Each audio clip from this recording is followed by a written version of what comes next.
Hey, this is really a disgusting story, not only of media propaganda, but also in a sense of media consolidation.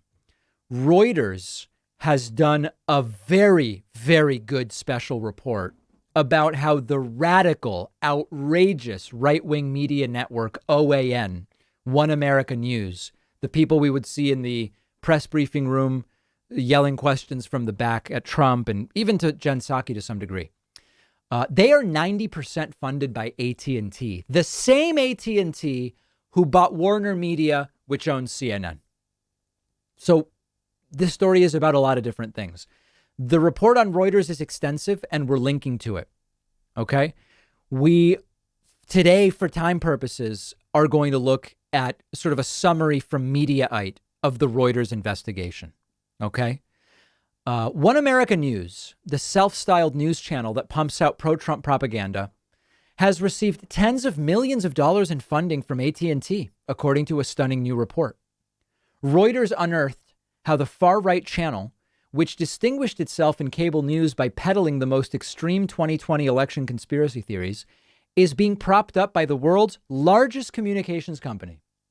A Reuters review of court records shows the role AT&T played in creating and funding OAN, a network that continues to spread conspiracy theories about 2020 and COVID.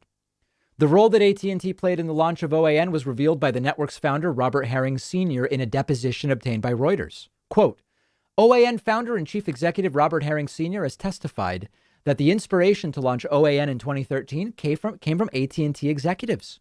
They told us they wanted a conservative network. They only had one, which was Fox News, and they had 7 others on the other left-wing side. When they said that, I jumped to it and built one. Since then, AT&T has been a crucial source of funds flowing into OAN, providing tens of millions in revenue. Court records show 90% of OAN's revenue came from a contract with AT&T-owned TV platforms, including DirecTV.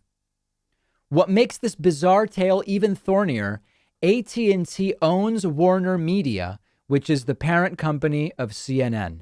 CNN's parent company is funding OAN. And again, I encourage you to check out the entire Reuters report. So there are so many stories here, guys. First of all, maybe antitrust laws are there for a reason.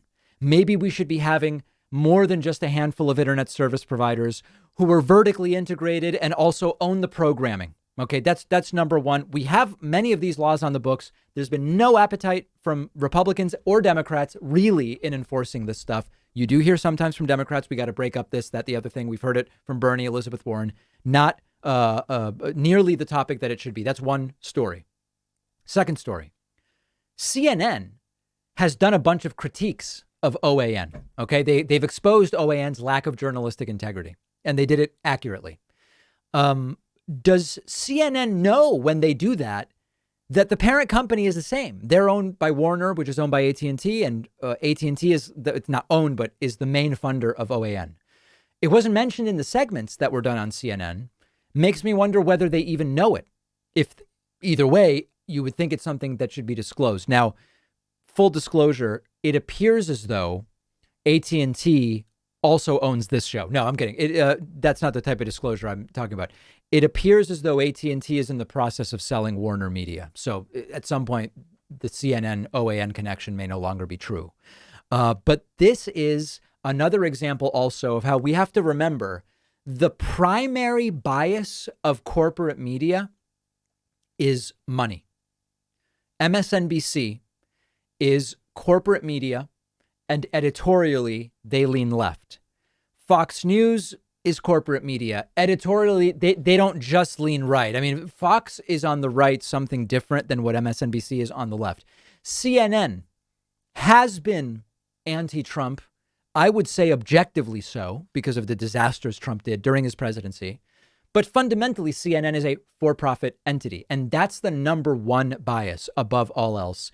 And we have to remember that a lot of this stuff, the technology for delivering this stuff becomes invisible, and we just look at, oh, it's Rachel Maddow here, and then it's Hannity here. We've got to remember the technology has its own biases and structure that kind of overrides all of this other stuff. And AT&T, we've got stuff that's considered more left and stuff that's considered, basically, we just want to be able to monetize all these different things. That's the bottom line. And whether ultimately we will see any serious enforcement of antitrust, I don't know. But there is certainly, the problem is that even now that Republicans talk about antitrust and breaking up companies, they're really just wanting to break up social media or control social media so that Twitter can't ban conservatives. Like it's completely cynical, their newfound desire to deal with antitrust. The laws have been on the books for decades, could have been enforced all along, and they just don't want to do it. So we'll see what happens. Read the report from Reuters on AT&T funding OAN. We'll post a link to it in the description to the YouTube video. And we'll be back right after this.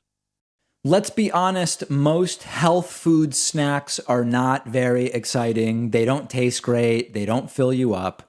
One of our sponsors is Monk Pack, who makes amazing keto granola bars that are sweet, soft, chewy, and filling with a slight crunch.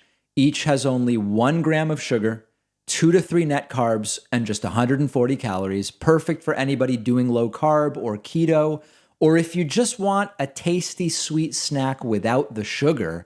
Everybody should be mindful of sugar intake, but you don't have to do so at the expense of flavor, because Monk Pack Keto Granola Bars come in delicious flavors like coconut cocoa chip, peanut butter, blueberry, almond, vanilla.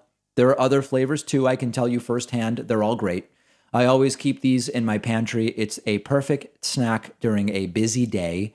Go to monkpack.com, link underneath this video, and you'll save 20% when you use the promo code PACMAN at checkout.